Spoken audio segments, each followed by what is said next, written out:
আসসালামু আলাইকুম ওয়া রাহমাতুল্লাহি ওয়া বারাকাতুহু। আলহামদুলিল্লাহ ওয়াসসালাতু ওয়াসসালামু আলা রাসূলিল্লাহ ওয়া বা'দ। আউযু বিল্লাহি মিনাশ শাইতানির রাজীম। বিসমিল্লাহির রহমানির রহিম। ওয়া মা আরসালনাকা ইল্লা রাহমাতাল লিল আলামিন। প্রিয় হাজিরিন, দর্শক শ্রোতা, আল্লাহ রাব্বুল আলামিন তার রাসূলের উদ্দেশ্যে, তার হাবিবের উদ্দেশ্যে বলেন, আমি তোমাকে সমগ্র বিশ্ব জগতের জন্য রহমত স্বরূপ প্রেরণ করেছি। নবীজি সাল্লাল্লাহু আলাইহি ওয়াসাল্লাম তিনি সমগ্র বিশ্ব জগতের জন্য রহমত। এই জন্য রাসূল সাল্লাল্লাহু আলাইহি ওয়াসাল্লাম প্রত্যেকটা বিষয়ের প্রতি তিনি খেয়াল করেছেন, গুরুত্ব দিয়েছেন। প্রিয় হাজিরিন, সামনে কোরবানি, অনেকেই পশু ক্রয় করেছেন। রাসূল সাল্লাল্লাহু আলাইহি ওয়াসাল্লাম এই প্রাণীদের ব্যাপারে তিনি আমাদের সতর্ক করেছেন জবাহের ক্ষেত্রে, যাতে করে প্রাণীটির কষ্ট কম হয়। এই জন্য রাসূল সাল্লাল্লাহু আলাইহি ওয়াসাল্লাম আমাদেরকে সুস্পষ্ট দিক নির্দেশনা দিয়েছেন। আমরা যদি রাসূল সাল্লাল্লাহু আলাইহি ওয়াসাল্লাম সেই সুন্নাহ, সেই দিক নির্দেশনা আমরা অনুসরণ করি, তাহলে পশুটি যেরকম কষ্ট থেকে বেঁচে যাবে, তদ্রূপ আমাদের এই কাজগুলো ইবাদতের মধ্যে গণ্য হবে। রাসূল সাল্লাল্লাহু আলাইহি ওয়াসাল্লাম কুরবানির পশুর ক্ষেত্রে সর্বোচ্চ সতর্কতার নির্দেশ দিয়েছেন। তিনি বলেন, ইন্নাল্লাহা কাতাবাল ইহসানা আলা কুল্লি শাই, নিশ্চয় আল্লাহ সকল কিছুকে করুণা করার নির্দেশ দিয়েছেন। ফাইদা কাতালতুম ফাআহসিনুল কিতলাতা, সুতরাং যখন তোমরা হত্যা করবে, উত্তম পদ্ধতিতে হত্যা করবে। ওয়া ইযা যাবাহতুম ফাআহসিনুয যিবহাতা, এবং তোমরা যখন জবাই করবে, কল্যাণ ও মমতার সাথে জবাই করবে। ওয়াল ইউহিদ্দা আহাদুকুম শাফরাতাহু, এবং তোমরা তোমাদের ছুরিটির ধার দিয়ে নিবে। ওয়াল ইউরিহ যাবিহাতা, এবং যথাসম্ভব প্রাণীটিকে কষ্ট থেকে রক্ষা করবে। প্রিয় হাজিরিন, এক ব্যক্তি তার ছাগলকে শুইয়ে ছুরিতে ধার দিতেছিল। রাসূল সাল্লাল্লাহু আলাইহি ওয়াসাল্লাম এটা দেখে বললেন, আতুরিদু আন তুমিতাহা মাউতাত, তুমি কি প্রাণীটিকে কয়েকবার হত্যা করতে চাও? হাল্লা হাদাত্তা শাফরাতাকা ক্বাবলা আন তাযবাহাহা, তুমি কেন তাকে জবাহের পূর্বে ছুরিতে ধার দিয়ে নাও নাই? প্রিয় হাজিরিন, এই দুটো হাদিসকে সামনে রেখে আমরা গরু এবং অন্যান্য যে প্রাণীগুলো, সেগুলো জবাই করলে তাহলে আশা করি কষ্ট হবে না। এক নম্বর বিষয় হলো যে আমরা দয়া ও মমতার সাথে জবাই করব। গরু জবাই করার পদ্ধতি হলো, পশু জবাই করার পদ্ধতি হলো, তাকে সুন্দরভাবে পরিষ্কার করে গোসল করে পানি খেয়ে তার হাত পা বেঁধে কেবলামুখী করে শোয়া, মাথা বাম দিকে রেখে শোয়ানো। এরপরে মাত্র 4টি রগ, খাদ্যনালী এবং শ্বাসনালী এবং দুই পাশে 2 আর্টারি, যেটা দিয়ে সবচেয়ে বেশি রক্ত প্রবাহিত হয়, এই 4টা রগ বিসমিল্লাহ আল্লাহু আকবার বলে যদি আমরা কাটি, যথেষ্ট হয়ে যাবে। আর অন্যান্য দোয়া আছে, সেদিকে যাব না। তো এখানে বিসমিল্লাহ আল্লাহু আকবার বলে জবাই করা, এবং এই 4টা রগ কাটলেই এনাফ। এবং সুন্নাহ হলো যার যার কোরবানি সে নিজেই জবাহ করবে। জবাহের পূর্বে অবশ্যই ছুরিটাকে ভালোভাবে ধারণ করতে হবে, এবং সেটা অবশ্যই আপনার আড়ালে, প্রাণী থেকে আড়ালে, প্রাণীটি যেন কোনোভাবেই বুঝতে না পারে যে তাকে জবাই করা হবে। রাসূল সাল্লাল্লাহু আলাইহি ওয়াসাল্লাম নিষেধ করেছেন একটি প্রাণীর সামনে আরেকটি প্রাণীকে জবাই না করা। এতে প্রাণীটি বুঝতে পারে এবং প্রাণীর জন্য কষ্ট হয়, তাদেরও কষ্ট আছে, তারা বুঝতে পারে। এবং তাদের আমরা দেখি বিভিন্ন সময় গরু ক্রন্দন করে, তার চোখ দিয়ে পানি বের হয়।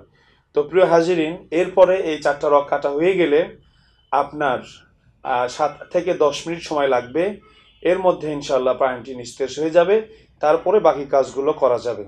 গরু এবং প্রাণী জবাই করতে বিলম্ব না করা, শুয়ায় রেখে দেরি করে তাকে দেরি না করা। প্রিয় ভাইয়েরা আমার, সেটা আল্লাহর একটি মাখলুকাত। এটা আমাদের কল্যাণের জন্যই আল্লাহ বৈধ করে দিয়েছেন। এই প্রাণীটির সাথে অবশ্যই আমাদের সর্বোত্তম আচরণ করতে হবে। আমরা যেটা করি এটা স্পষ্ট জুলুম, এবং এই জুলুমের জন্য মহান রবের কাছে জবাবদিহি করতে হবে। সেটা কি? সেটা হলো আমরা গরুটাকে তাড়াতাড়ি মারার জন্য আমরা স্পাইনাল কর্ড, গরুর মেরুদণ্ডের হাড়ের মধ্যে যে সাদা রগটি আছে, আমরা সেই সাদা রগটি কেটে দেই। প্রিয় হাজিরিন, এই 4টা রগ কাটলে আধুনিক বিজ্ঞান সুন্নাহ নিয়ে গবেষণা করে তারা দেখেছেন যে গরুর যখন এই 4টা রগ কাটা হয়ে যায়, গরু শুধুমাত্র চামড়া কাটার সময়ই ব্যথা অনুভব করে। যখন এই 4টা রগ কাটা হয়ে যায় তখন কিন্তু 20 সেকেন্ডের মধ্যেই, আপনারা বিভিন্নভাবে খবর নিয়ে দেখতে পারেন, বিভিন্ন গবেষক যারা আছেন ভাইরা তারা এটা প্রচার করতেছেন যে 20 সেকেন্ডের মধ্যেই গরুটা চেতনাহীন হয়ে যায়, সে আর ব্যথা অনুভব করে না। ব্রেন যেহেতু তার কার্যক্রম থাকে, মানে অনেক সময় অজ্ঞান হওয়ার পরেও কিন্তু অ্যাক্টিভিটিস থাকে, তো এই ব্রেন স্পাইনাল কর্ডের মাধ্যমে কিন্তু, কারণ ব্রেনের রক্তের প্রয়োজন হয়, এই স্পাইনাল কর্ডের মাধ্যমে সে হার্টকে তথ্য দেয় যে আমাকে রক্ত দাও। তখন কিন্তু হার্ট বেশি বেশি পাঞ্চ করে রক্ত দেওয়ার জন্য, কিন্তু রক্ত যেহেতু ব্রেনে যাওয়ার যে মাধ্যম ছিল সেটা কেটে দেওয়া হয়েছে, এই জন্য সমস্ত শরীর থেকে কিন্তু রক্ত বের হয়ে চলে আসে। প্রিয় ভাইরা আমার, বিশেষ করে যারা কোরবানি দিবেন এবং যারা জবাই করবেন, হয় নিজে জবাই করবেন, না হয় কসাইকে দিয়ে জবাই করাবেন।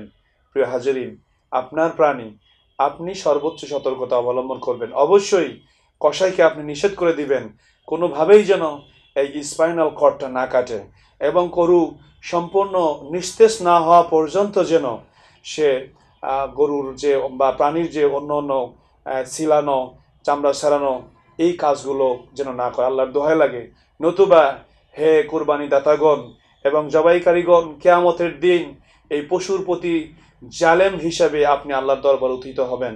যেখানে নবীজি আমাদেরকে দয়া অনুগ্রহ শিখিয়েছেন, সেখানে আমরা এই প্রাণীদের প্রতি কতই না জুলুম অত্যাচার করছি। এই জন্য আমাদের জানা প্রয়োজন, প্রিয় হাজিরিন, একটা পশুর সামনে আরেকটা পশু জবাই না করা। ঢাকাতে যেহেতু আপনার একই বিল্ডিংয়ে একাধিক প্রাণী কোরবানি হয়, অনেকেই কোরবানি দেন, তাদের সম্ভব হয় না বাঁচানো, কিন্তু একটা পদ্ধতি যদি আমরা অনুসরণ করি, চেষ্টা করলে কি না হয়, আমরা গরু জবাই করার সময় যার যার পশুর সামনে আমরা একটা বড় কাপড় নিয়ে দাঁড়িয়ে যাব, যাতে করে সে আর একটা প্রাণীর জবাই করা প্রত্যক্ষ না করে। প্রিয় হাজিরিন, আপনাদের প্রতি আমার আহ্বান থাকবে যে রাসূল সাল্লাল্লাহু আলাইহি সাল্লামের যে সুন্নাহ পদ্ধতি এবং আধুনিক বিজ্ঞান গবেষণা করে দেখেছে, এটা না দেখলেও আমাদের কিছু আসে যেত না, কিন্তু সুন্নাহ যেটা প্রমাণ হয়েছে, তারা দেখেছে যে এই পদ্ধতিতে পশু জবাই করলে পশু কষ্ট পায় না। শুধু ওই যে 2-3 সেকেন্ড সময় লাগে জবাই করতে, ওইটুক সময় সে কষ্ট পায়, 20 সেকেন্ডের মধ্যেই সে অনুভূতিহীন হয়ে যায়, তার আর কোনো কষ্টই হয় না। প্রিয় হাজির, আরেকটা বিষয়, অনেকে জবাই করতে পারে না, কমজোর, অনভিজ্ঞ, তো তারা কি করে, জবাই করতে গিয়ে হাত পা কাঁপাকাঁপি করে শুরু করে দেয়। এটা সিম্পল একটা বিষয়, যেহেতু সে অভ্যস্ত না, পারে না, এই জন্য যারা অভিজ্ঞ, যারা ধার করতে মানে জবাই করতে পারে, তাদেরকে দিয়ে আপনি জবাই করাবেন, এবং অবশ্যই জবাইয়ের বিনিময় পশু থেকে নয়, কারণ তাহলে কোরবানি বাতিল হয়ে যাবে, আপনি নিজের পকেট থেকে দিবেন। তো মূল বিষয় হলো আমরা যেন আমাদের প্রাণীটিকে কষ্টের হাত থেকে রক্ষা করতে পারি, আমরা যেন জালেম হয়ে কিয়ামতের দিন মহান রবের দরবারে যেন আমরা না দাঁড়াই, সেদিকে আমাদের খেয়াল রাখতে হবে। আল্লাহ তাআলা আমাদের সকলকে তৌফিক দান করুন।